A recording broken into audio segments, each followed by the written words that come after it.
Hello viewers, நான் Jose.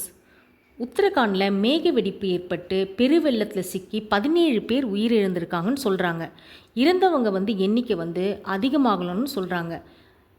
Uttarkashi நகரில் தாராளியில் திடீரென மேக வெடிப்பு ஏற்பட்டு அதிக கனமழை காரணமாக பெருவெள்ளம் ஏற்பட்டுள்ளது. தாராவி அதை சுற்றி இருக்கும் பகுதியிலையும் பெருவெள்ளம் ஏற்பட்டு கட்டிடங்கள், ஹோட்டல்ஸ் எல்லாமே தண்ணியில் அடித்து செல்லப்பட்டதுன்னு சொல்லிட்டு இருக்காங்க.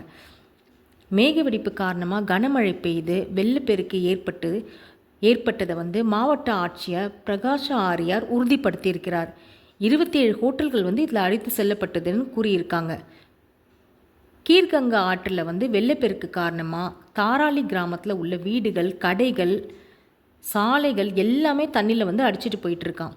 4 பேர் இறந்துருக்காங்கன்னு இது வரைக்கும் கன்ஃபார்ம் பண்ணியிருக்காங்க. அது மட்டும் இல்லாமல் 12 பேர் வரைக்கும் கட்டிட இடுபாடுகளில் சிக்கியிருக்கலான்னு சொல்கிறாங்க. ஆந்திராவில் சுற்றுப்பயணம் மேற்கொண்டுள்ள உத்தரகாண்ட் முதலமைச்சர் புஷ்கர் சிங் தாமி உத்தரகாசியில் ஏற்பட்டுள்ள மேகவெடிப்பை அடுத்து நேரிட்ட உயிரிழப்பை அதிகாரிகளுக்கு தகவல் தெரிவித்துள்ளார் என்றும், மாவட்ட நிர்வாகம், இந்திய இராணுவம், மாநில தேசிய பேரிடர் மேலாண்மை படையினர் மீட்பு பணியிலையும் ஈடுபட்டிருக்காங்க என்று சொல்கிறார்கள். 10ஆம் தேதி வரைக்கும் இந்த தொடர்மழை வாய்ப்பு இருக்குன்னு சொல்லியிருக்காங்க. வானிலை ஆய்வு மையம் எச்சரிக்கையும் விடுத்துள்ளது. நிறைய பேர் வெள்ளத்தில் அடித்து செல்லப்பட்டதாகவும் சொல்லியிருக்காங்க.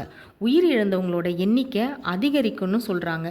உத்தரகாண்ட் மாநிலம் உத்தரகாசியில் அடுத்தடுத்து 3 இடங்களில் இதே மாதிரி மேகவெடிப்பு திடீர்னு ஏற்பட்டு காட்டாற்று வெள்ளத்தால் பல கட்டிடங்கள் மண்ணுக்குள்ளே புதைந்தும் அங்கங்கே சேரும் செகதியுமாக இருக்கிறதுனால மீட்பு பணியினருக்கே இது ஒரு சவாலாக இருக்குது அப்படின்றதும் சொல்லியிருக்காங்க.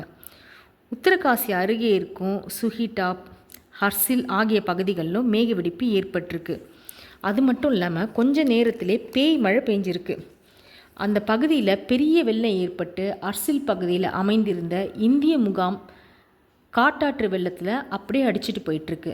அந்த முகாமில் இருந்து 11 இராணுவ வீரர்கள் 2 பேர் மட்டும்தான் மீட்கப்பட்டிருக்காங்க. மீதி 9 பேர் தேடும் பணியில் தொடர்ந்து இருந்துகிட்ருக்காங்க.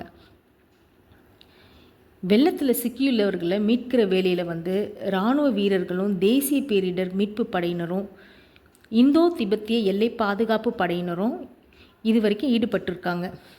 இது வரைக்கும் 130 பேர் வரைக்கும் மீட்கப்பட்டுள்ளதாக உத்தரகாண்ட் அரசு தெரிவிக்கப்பட்டுள்ளது. இன்று வெள்ளத்தில் சிக்கி இருப்பவர்கள் தேடும் பணி தொடர்ந்து நடந்துட்டு தான் வருது.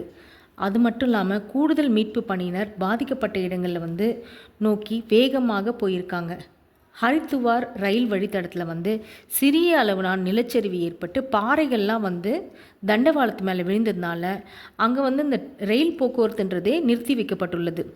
இந்த வெள்ள பாதிப்பு குறித்தும் பிரதமர் மோடியும் மற்றும் உள்துறை அமைச்சர் அமித்ஷா ஆகியோரும் தொலைபேசி மூலமாக உத்தரகாண்ட் முதலமைச்சர் புஷ்கர் சிங் தாமியிட கேட்டு தெரிஞ்சிருக்காங்க. பல இடங்களிலும் வெள்ளம் சூழ்ந்து இருக்கிறதுனால மீட்பு பணிகளுக்கு ரொம்ப சேலஞ்சிங்காக இருக்குது அப்படின்னும் சொல்லியிருக்காங்க. இதனால் உத்தரகாண்ட் மாவட்டத்தில் இருக்க ஸ்கூல்களுக்கு விடுமுறை அளிக்கப்பட்டதோட ரெட் அலர்ட்டுக்கான எச்சரிக்கையும் விடப்பட்டுள்ளது. பௌரிகார் வால் என்ற இடத்துல மேகவெடிப்பு ஏற்பட்டு அங்கேயும் நிலச்சரிவு ஏற்பட்டுள்ளது. சைன்ஜி கிராமத்தில் மண் சரிவு ஏற்பட்டிருக்கு. இதே போன்று உத்தரகாண்ட் மாநிலத்தில் அடிக்கடி மேகவெடிப்பு ஏற்பட்டு நிலச்சரிவும் ஏற்படுது. இதனால் மக்கள் ரொம்ப பெருமளவில் அவதிப்படுறாங்க அப்படின்னும் சொல்லியிருக்காங்க. ஆனால் இந்த உத்தரகாண்டில் இந்த மேக வெடிப்புன்றது இது புதுசு கிடையாது. ஏற்கனவே 2013 ஃபஸ்ட்டு மேக வெடிப்பு ஏற்பட்டு பெருவெள்ளத்தால் அங்கே இருக்கிற எல்லாமே கட்டிடங்களாக இருக்கட்டும், வீடுங்களாக இருக்கட்டும், சாலையாக இருக்கட்டும், எல்லாமே வெள்ளத்தில் அடித்து செல்லப்பட்டிருக்கு.